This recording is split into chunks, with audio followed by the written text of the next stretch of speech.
નમસ્કાર દર્શક મિત્રો, મંતવ્ય ન્યૂઝમાં આપનું સ્વાગત છે. અમારા લોકપ્રિય કાર્યક્રમ મારો અવાજ સાથે હું છું હિનલ. કાર્યક્રમની શરૂઆત કરીએ. સમગ્ર દેશની સાથે રાજ્યભરમાં અકસ્માતની ઘટનાઓમાં વધારો થઈ રહ્યો છે. જેમ જેમ વાહનોની સંખ્યા વધે છે તેમ તેમ અકસ્માતની સંખ્યાઓ પણ વધી રહી છે. હાઈવેથી લઈને ગામડાઓના રસ્તા સુધી અકસ્માતો હવે સામાન્ય થઈ ગયા છે અને ઘણીવાર અકસ્માતની ઘટનાઓમાં જે સામાન્ય લોકો ભોગ બનતા હોય છે અને પછી ન્યાયની અપેક્ષા રાખતા હોય છે, પરંતુ આ લોકો ક્યાંક એવી જગ્યાએ અટવાઈ જાય છે કે અકસ્માતમાં તેમના પરિવારજનોને પણ ગુમાવી દે છે અને તેમને ન્યાય પણ નથી મળતો. ત્યારે ખાસ આજે આ જ મુદ્દા ઉપર અમદાવાદની જનતાનું શું કહેવું છે, પહેલા તો એ સાંભળીએ. દેશમાં મોટર વાહન કાયદામાં સુધારા હોવા છતાં પણ સતત અકસ્માતનું પ્રમાણ જે છે તે વધી રહ્યું છે. દર વર્ષે લાખોની સંખ્યામાં અકસ્માતનો આંકડો સામે આવતો હોય છે. ત્યારે 2024ની વાત કરવામાં આવે તો 2024 અને 25માં અત્યાર સુધીમાં 18 લાખ જેટલા મૃત્યુ જે છે તે અકસ્માતના કારણે થઈને થયા છે. ત્યારે આપણે જનતા જોડે જઈને વાત કરવાનો પ્રયત્ન કરીશું કે તેઓ શું વિચારે છે. પહેલાં તો તમારું નામ? હરે કૃષ્ણ. મારું નામ છે ભગવતી અચ્યુત પ્રિયા દેવીદાસી. હા, આપણે આપણા દેશમાં છે ને ઓવર સ્પીડના કારણે અકસ્માત થાય છે, રોંગ સાઈડ આવવાના કારણે થઈને અકસ્માત થાય છે. તમારું શું માનવું છે? મારું માનવું છે બધા મોબાઈલનો યુઝ વધારે કરે છે. જ્યારે ગાડી ચલાવતા હોય, ડ્રાઇવિંગ કરતા હોય તો મોબાઈલનો યુઝ કરવાથી આપણું ધ્યાન મોબાઈલ તરફ જતું રહે છે. તો એના લીધે અકસ્માત થવાની બહુ શક્યતા હોય છે. તો આપણે એ ટાઈમે મોબાઈલ યુઝ ના કરવો જોઈએ. હરે કૃષ્ણ. આપણે અકસ્માત થતો હોય છે ત્યારે જેના દ્વારા અકસ્માત કરવામાં આવે છે એ વ્યક્તિ આસાનીથી છૂટી પણ જતા હોય છે. તમારું શું માનવું? ઓકે, વાંધો નહીં. તમારું નામ? હરે કૃષ્ણ. પૂજા મકવાના. પૂજાબેન, હવે આપણા દેશમાં અકસ્માતનું પ્રમાણ વધી રહ્યું છે અને અત્યાર સુધીનો જે આંકડો સામે આવ્યો છે 18 લાખ જેટલા અકસ્માતમાં લોકોના મૃત્યુ થયા છે. તો તમને એવું લાગે છે કે ટ્રાફિકના નિયમો જે છે હજુ વધારે કડક કરવા જોઈએ? હા, ડેફિનેટલી કરવા જોઈએ, કેમ કે ઘણા બધા લોકો ઓવર સ્પીડ કરતા હોય છે ને એના કારણે એ લોકો તો ઓવર સ્પીડમાં જતા રહેતા હોય છે, પણ એમની પાછળ જે વ્યક્તિ ઇન્જર્ડ થાય છે એના કારણે એ ઇન્જર્ડ વ્યક્તિ અને એની ફેમિલી પણ બહુ સફર કરતા હોય છે ઘણીવાર. તો એની પર સખ્ત ઇન્સ્ટ્રક્શન આવવા જોઈએ કે એના કારણે જે ઓવર સ્પીડ કરીને જતા રહેતા હોય છે એમને પકડીને એમને એવી કોઈ સજા આપવી જોઈએ જેનાથી એ આગળ ફરી એ વસ્તુ રિપીટ ન કરી શકે, જેના કારણે જે વ્યક્તિ હોય છે એ તો છૂટી જાય છે પણ એના પાછળ જે વ્યક્તિ હેરાન થાય છે એ અને એની ફેમિલીને બહુ સફર કરવો પડતો હોય છે. જે લોકો ઓવર સ્પીડમાં વાહન હંકારતા હોય છે એવા લોકો માટે શું કહેવું છે? એવું જ કહીશું કે તમારી પણ ખુદની ફેમિલી છે તો તમે એમની માટે પણ એકવાર વિચારી શકો કે જે વ્યક્તિ અગર તમારા કારણે, તમારી ઓવર સ્પીડના કારણે જે વ્યક્તિને નુકસાન થતું હોય છે, ફિઝિકલી હોય, ફાઇનાન્શિયલી કોઈ પણ રીતે, તો એ એકલો સફર નથી કરતો, એની ફેમિલી પણ સફર કરે છે. તો એના કારણે એ વ્યક્તિએ ધ્યાન રાખવું જોઈએ. એટલીસ્ટ એની પણ કોઈ ફેમિલી હોય તો એણે બીજા માટે વિચારવું જોઈએ અને ઓવર સ્પીડ ના કરવી જોઈએ. તમને એવું લાગે છે કે આ મોટર વાહન કાયદામાં સતત સુધારો તો થઈ રહ્યો છે, તેમ છતાં પણ અકસ્માતનું પ્રમાણ જે છે તે અટકતું નથી, એટલે ક્યાંક ને ક્યાંક લોકોએ સમજવાની જરૂર છે? હા, ડેફિનેટલી સમજવાની જરૂર છે, કેમ કે લોકો આટલી બધી સંખ્યા જે આપણી ઇન્ડિયામાં આપણી પોપ્યુલેશન છે એ પ્રમાણે તો ઘણા બધા લોકો હજુ એમાં સુધારો આવ્યો છે, પણ ઘણા બધા સ્ટીલ હજુ પણ એ વસ્તુને ફોલો નથી કરતા. તો એ ફોલો કરવું જોઈએ, તો જેનાથી જનતાનું જ સારું થશે અને બને એટલા કાયદા આપણે ફોલો કરીએ તો એ આપણા માટે સારું છે. ચોક્કસથી. તમારું નામ? अनीशा। आपका क्या मानना है जिस प्रकार से अभी ये एक्सीडेंट है वो बढ़ते ही जा रहे हैं? हाँ, हरे कृष्णा। ये एक्सीडेंट्स बढ़ते जा रहे हैं, उसमें हम किसी एक को ब्लेम नहीं कर सकते। गवर्नमेंट और जो लोग एक्सीडेंट कर रहे हैं दोनों को हम कह सकते 50-50 फॉल्ट है, क्योंकि वो लोग देखते हैं कभी कभी कोई स्पीड में इमरजेंसी आती है या कभी कभी मजाक एडवेंचर में ही वो लोग स्पीड में गाड़ी चला लेते हैं, जिसकी वजह से एक्सीडेंट्स होते हैं। और जो एक्सीडेंट्स करते हैं वो तो कभी कभी छूट भी जाते हैं, पर जिनके साथ एक्सीडेंट हुआ हो उनको इंजरी होती है, उनकी फैमिली वालों को प्रॉब्लम होती है। तो दोनों साइड को हम किसी को ब्लेम नहीं कर सकते, पर दोनों को देखना चाहिए। कभी कभी ऐसा होता है कि जो इंसान जिसका एक्सीडेंट होता है वो पुलिस के चक्कर काटता है या फिर आरटीओ के चक्कर काटता है, बेचारा दोनों के बीच में पिसता जाता है, तो आपका क्या मानना है? हाँ, मतलब अगर जिसका एक्सीडेंट हुआ वो अगर कोई ज़्यादा पहचान नहीं होती है तो फिर वो कहीं फंस जाते हैं, तो ऐसा नहीं होना चाहिए। उनको भी ध्यान रखना चाहिए कि मतलब सब नीडी लोगों की हेल्प होनी चाहिए, कि सबको न्याय मिलना चाहिए जो सही है, या तो फिर उनको हॉस्पिटल का खर्चा या कुछ तो मिलना चाहिए ताकि एटलीस्ट उनका रिकवरी हो सके। आपको ऐसा लगता है जो लोग ओवर स्पीड में अभी गाड़ी जो है वो चलाते हैं उनके ऊपर कुछ कड़क कार्यवाही होनी चाहिए। हाँ, गवर्नमेंट को थोड़े स्ट्रिक्ट रूल्स लाने चाहिए ताकि उन लोग को समझ आए कि चलो इतना फ़ाइन है या ये कोई इंस्ट्रक्शन है जिसकी वजह से वो थोड़े सावधान रहे और नेक्स्ट टाइम से ये गलती ना करें। ચોક્કસથી તો અત્યારે હાલ જનતાએ પણ એવું જ જણાવ્યું કે અત્યારે હાલ જે પ્રમાણે દેશમાં અકસ્માતનું પ્રમાણ જે છે તે દિવસે ને દિવસે વધી રહ્યું છે ત્યારે મોટર વાહનનો જે પણ કાયદો છે તેની અંદર સતત સુધારા હોવા છતાં પણ હજુ પણ અકસ્માત અટકતા નથી તો ક્યાંક ને ક્યાંક ટ્રાફિકના નિયમોનું ઉલ્લંઘન પણ ઘણી જગ્યાએ થતું હોય છે જેના કારણે થઈને અકસ્માતની સંખ્યા જે છે તે બમણી અને તેવડી થઈ રહી છે ત્યારે જો વાત કરવામાં આવે તો હજુ પણ સરકાર દ્વારા આના ઉપર કડકમાં કડક પગલાં જે છે તે લેવામાં આવે તો જ આ અકસ્માત જે છે તેને અટકાવી શકાય છે। કેમેરા પર્સન કેતન શ્રીમાળી સાથે અનિતા પરમાર, મંતવ્ય ન્યૂઝ, અમદાવાદ। દર્શક મિત્રો, કાર્યક્રમમાં આગળ હવે આ જ મુદ્દે સુરતની જનતાનું શું કહેવું છે, આવો સાંભળીએ। રસ્તા ઉપર આડેધડ દોડતા અનિયંત્રિત વાહનોને કારણે બે ગુનાઓના મૃત્યુ થઈ રહ્યા છે। દેશભરમાં 2024માં 18 લાખથી વધુ મૃત્યુનો આંકડો નોંધાયો હોવાનું સામે આવી રહ્યું છે। ટ્રાફિકના નિયમો કડક, આડેધડ આરટીઓના નિયમો કડક છતાં પણ જે સામાન્ય લોકો છે એ પીસાઈ રહ્યા છે। ત્યારે કેટલાક મહાનુભાવો હાલ આપણી સાથે છે, આપણે એ લોકોથી વાત કરીને જાણીએ કે એમનું શું કહેવું છે। વ્યવહારિક છે કે આ ટ્રાફિકના નિયમોનું પાલન કરો કે ના કરો, મૃત્યુ તો સામે આવતા જ હોય છે। મોટર વાહન કાયદામાં સતત સુધારો છતાં અનિયંત્રિત વાહનોને કારણે મૃત્યુ અટકવાનું નામ નથી લેતા। આરોપીઓ સરળતાથી છૂટી જાય છે। ખામી હોવા છતાં, તેમનો વાંક હોવા છતાં પણ તેમને ક્યાંક સજા નથી થતી। સામાન્ય માણસ ક્યાં સુધી પોલીસ અને આરટીઓ વચ્ચે ભટકતો રહેશે? અનિયંત્રિત વાહન ચાલકો ક્યારે આ સજા ભોગવશે? બ્રિજેશભાઈ, આપની સાથે વાત કરવા માંગીશ। જે રીતે કાયદા છે, આપણે જાણીએ છીએ અકસ્માત થતા હોય છે, એની અંદર મૃત્યુ પણ થતા હોય છે, પણ ક્યાં સુધી આ મૃત્યુ જ્યારે થાય છે ત્યારે તેનો પરિવાર એ ભોગવવાનો વારો આવે છે? આપ શું માનો છો? આ અંતર્ગત જો વાત કરીએ તો ગુજરાતની વાત કરીએ તો ગુજરાતમાં દરરોજના 500થી વધારે એક્સિડન્ટ થઈ રહ્યા છે અને એમાં તમે જોશો ભારે વાહનો છે, ભારે વાહનોનું જાહેરનામું હોવા છતાં ભારે વાહનો આડેધડ દોડી રહ્યા છે।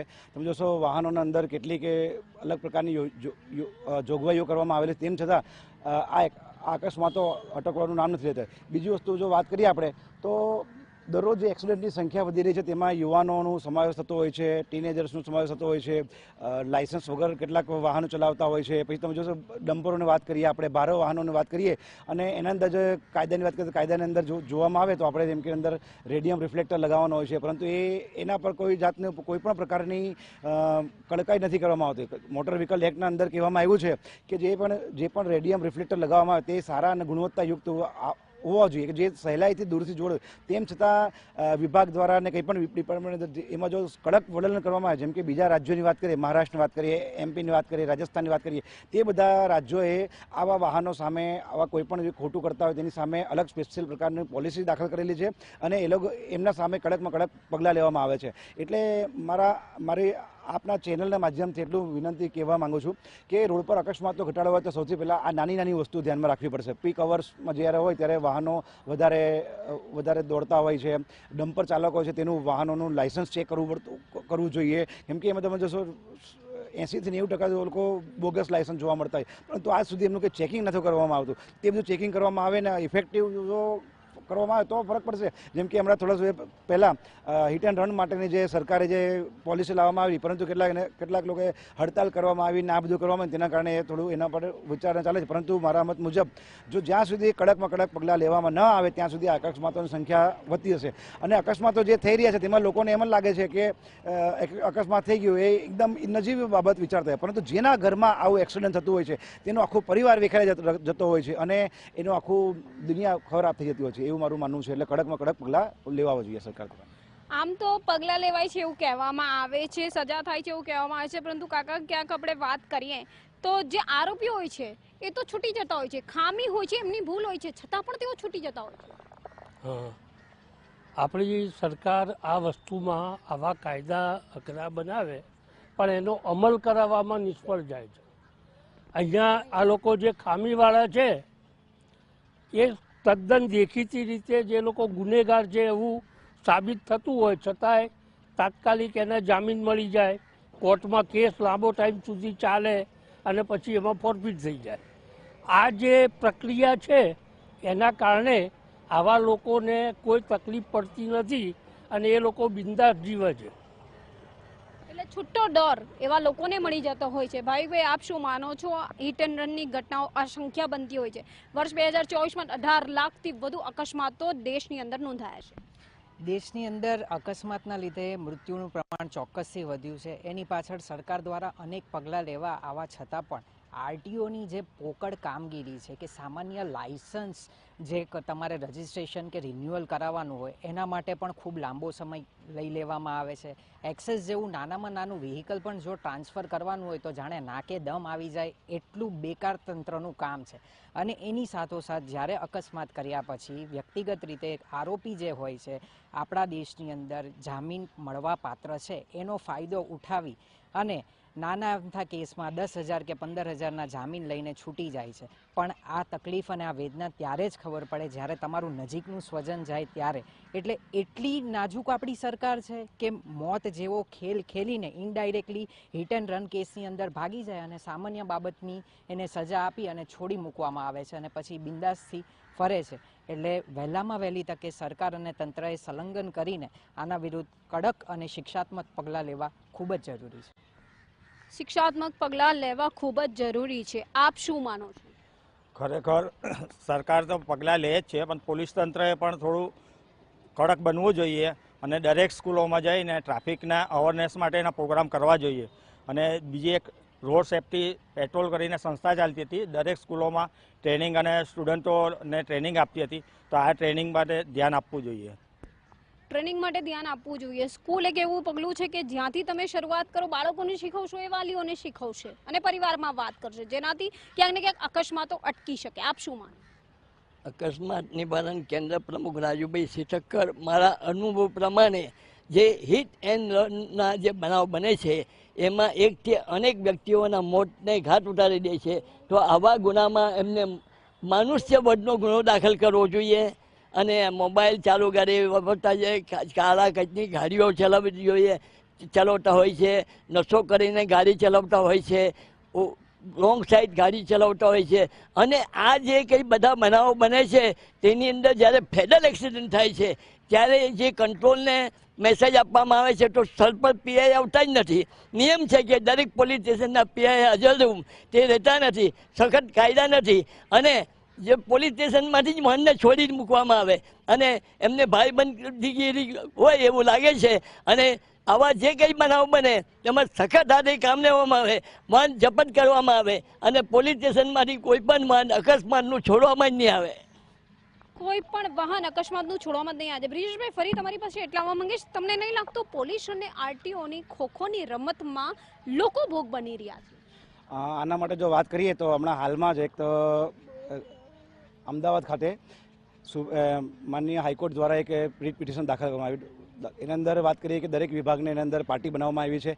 જેમ કે આરટીઓ વિભાગની વાત કરીએ કે પોલીસ ડિપાર્ટમેન્ટની વાત કરીએ, પોલીસ કમિશનરની વાત કરીએ, આરએનબીની વાત કરીએ, નેશનલ હાઈવે ઓથોરિટીને સમાવેશ એમાં કરવામાં આવ્યો છે, આરએનબી રોડ એન્ડ બિલ્ડિંગ ડિપાર્ટમેન્ટને સમાવેશ કરવામાં આવ્યું છે. અને એના એ રીતે જેમ કોર્ટ પગલાં લેવામાં આવે છે તે રીતે જો આના માટે શિક્ષાત્મક પગલાં લેવામાં આવે અને જેમ કે હમણાં થોડા દિવસ પહેલાં છાપામાં વાત કરીએ કે છાપામાં કહેવામાં ન્યૂઝપેપરમાં આવ્યું છે કે જે તે વિસ્તારમાં જો એક્સિડન્ટ થશે તો એની જવાબદારી સ્થાનિક પોલીસ ઇન્સ્પેક્ટરની રહેશે. તો આ રીતે જો કડક પગલાં લેવામાં આવશે તો જ ફરક છે, બાકી તો બધું જે છે તે વેસીની હાલત થશે. કહેવામાં તો આવ્યું છે કે જે તે વિસ્તારમાં અકસ્માત થશે જવાબદારી સ્થાનિક પીઆઈની રહેશે, પણ માત્ર જવાબદારી થોપી દેવાથી, એ કાગળ પર રહી જવાથી જે બે ગુના મૃત્યુ પામી જાય છે, જે ભોગ બને છે, એનું શું? જેમ કે જેના ઘરમાં આવું અકસ્માત થયું છે તેને તો હાલત આખી ખરાબ થઈ જતી હોય, કારણ કે જે મેન ઘરના કમાવનાર જે મોભી છે એ જ્યારે રોડ પર અકસ્માતમાં જ્યારે એનું અવસાન થાય છે ત્યારે આખો પરિવાર વિખરાઈ જાય. અને ત્યારે નાના માણસની જો વેદના છે, વેદના એ કહી શકાય અને શબ્દોમાં વર્ણવી શકાય એવી નથી. કારણ કે જ્યારે પણ રોડ પર એક્સિડન્ટ થતું હોય છે, હમણાં 2 દિવસ પહેલાં મારી પાસે એક એક્સિડન્ટનો વિડીયો આવ્યો છે, તેમાં જોવામાં આવે છે અહીંયા સુરતનો જ છે, એ બિચારા ભાઈ રસ્તામાં તડપી રહ્યા હતા અને લોકો ખાલી ઊભા તમાશો જોઈ રહ્યા હતા. કોઈ પણ 108માં કે કોઈ તરત એને હોસ્પિટલમાં લઈને જવાની નિસ્બત કરી નહીં. જેમ કે સરકાર દ્વારા હમણાં થોડા દિવસ પહેલાં એક રાહવીર કરીને યોજના આવી છે, પરંતુ એ યોજના નો પ્રચાર પ્રસાર નથી કરવામાં આવતો કે લોકો સુધી એ પહોંચે.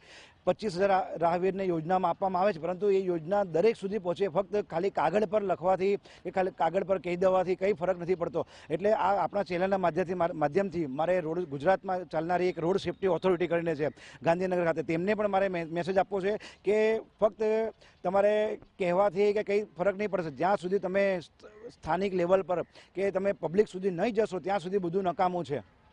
એટલે માત્ર કાગળ પર કાયદા બનાવીને જવાબદારી ખંખેરી લેવામાં આવે છે, પણ આ તમામની વચ્ચે આરટીઓ અને પોલીસની લાપરવાહી કહો કે એમની ખોખોની રમત, આ બંને વચ્ચે મરો થાય છે સામાન્ય નાગરિકનો. જાય તો ક્યાં જાય જેવી સ્થિતિ. એક સામાન્ય નાનું એવું વાહન પર ટ્રાન્સફર કરાવવા માટે આરટીઓ ખાતે ધરમ ધક્કા ખાવા પડે. લાયસન્સની પ્રક્રિયા લાંબી લચક, તો કે અકસ્માતોને લઈને જવાબદારીના નામે શૂન્ય. એટલે કે લોકો તાહીમામ પુકારી રહ્યા છે. મંતવ્ય ન્યૂઝ સમક્ષ તમામ લોકોએ પોતપોતાના મત રજૂ કર્યા છે. કેમેરામેન શોએબ શેખની સાથે રાબિયા સાલે, મંતવ્ય ન્યૂઝ, સુરત. દર્શક મિત્રો, કાર્યક્રમમાં આગળ હવે આ જ મુદ્દે વડોદરાની જનતાનું શું કહેવું છે, આવો સાંભળીએ. ભારત હોય કે ગૌરવવંતું ગુજરાત હોય, સરકાર માટે હત્યા, આત્મહત્યા ને અકસ્માતના કિસ્સા થી થતા મૃત્યુ ચિંતાજનક સમસ્યા બનતી જઈ રહી છે. ભારતની વાત કરીએ તો 2024માં 18 લાખ નાગરિકો અકસ્માતના લીધે મૃત્યુ પામ્યા. ત્યારે અકસ્માતથી મૃત્યુ જે પામી રહ્યા છે એ સમસ્યાને કેવી રીતના હલ કરી શકાય. મંતવ્ય ન્યૂઝ, મારો અવાજ. જે રીતના હત્યા, આત્મહત્યા, અકસ્માતના કારણે નાગરિકોના મૃત્યુ થઈ રહ્યા છે એ બાબતે સંસ્કારી નગરીના ડોક્ટર, વકીલ, પત્રકાર અને વેપારીનું મંતવ્ય લેવા પહોંચ્યું છે. સૌથી પહેલા લોકશાહીની ચોથી જાગીર એવા પત્રકાર હેમંત વ્યાસને પૂછીશું. શું કહેશો હેમંતભાઈ, જે રીતના 18 લાખ લોકોના એક વર્ષમાં અકસ્માતથી મૃત્યુ પામ્યા, અને કેવી રીતના સમસ્યાને હલ કરી શકાય?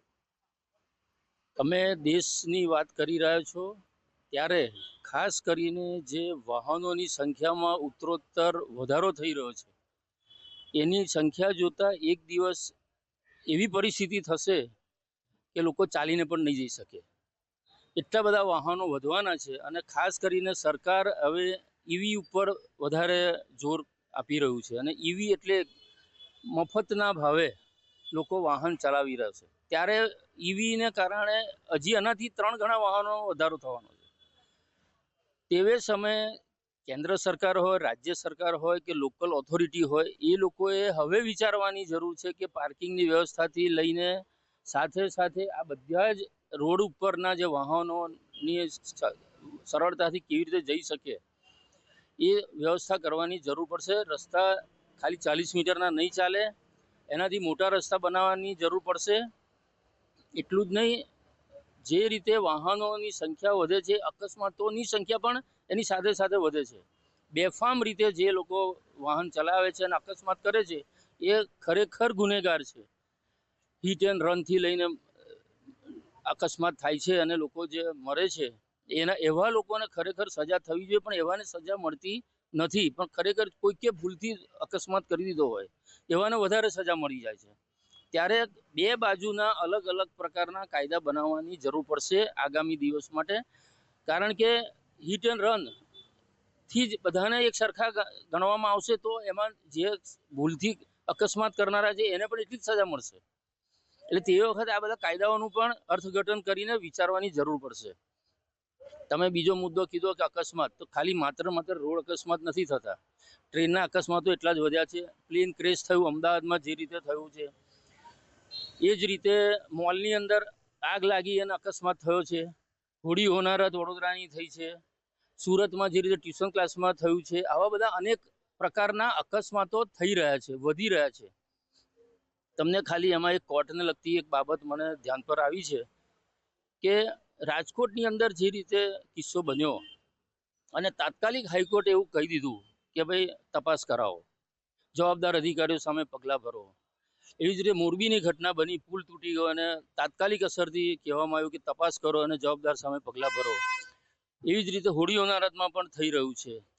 એવી રીતે સુરતના ટ્યુશન ક્લાસમાં આગ લાગેલી ને એમાં પણ એ રીતનું થયું કે હાઈકોર્ટ દરેક જગ્યાએ એ દરમિયાનગીરી કરી રહી છે. તો માત્ર ને માત્ર મારું એટલું જ કહેવું છે કે આટલું મોટું પ્લેન ક્રેશ થયું, આજ દિન સુધી હાઈકોર્ટ એવું કીધું નહીં કે આની તપાસ થવી જરૂરી છે. સરકાર એની રીતે તપાસ કરે છે, બ્લેક બોક્સ આમ થયું તેમ થયું, હવે ટેકનિકલ કારણોસર બધી તપાસ કરીને વાત પૂરી કરી નાખશે એવું મને લાગી રહ્યું છે. ત્યારે હાઈકોર્ટે ખરેખર આવા જે અકસ્માત બન્યા છે, નિષ્કાળજી જે ખરેખર પ્લેન ક્રેશ એટલે હિટ એન્ડ રન જ થયું ગયું. હિટ એન્ડ રન કરતાં પણ મોટો ગુનો થયો છે. આટલી મોટી કંપની હોય, આટલું એરની અંદર તમારે મુસાફરી કરનારા મુસાફરોની હાલત જો આવી હોય અને જીવના જોખમે મુસાફરી કરવાના દિવસો આવી ગયા હોય, તો એવે સમયે હાઈકોર્ટ કેમ દરમિયાનગીરી કરતી નથી એ ખાસ કરવાની જરૂર છે. આવી મોટી કંપનીઓ હોય એ તમામની સામે પગલાં લેવા જોઈએ. જો નાના નાના આવા આગના બનાવમાં હાઈકોર્ટ જો એ કરતી હોય તો આવા કિસ્સાની અંદર તો સુપ્રીમ કોર્ટે ડાયરેક્શન આપવું જોઈએ કે આની સામે તપાસ થવી જરૂરી છે. આપણે જીડીપીમાં જે વેપારીઓનો હાથ છે એવા વેપારીને પણ પૂછીશું, શું કહો છો, દિવસે દિવસે અકસ્માતના કિસ્સા વધી રહ્યા છે?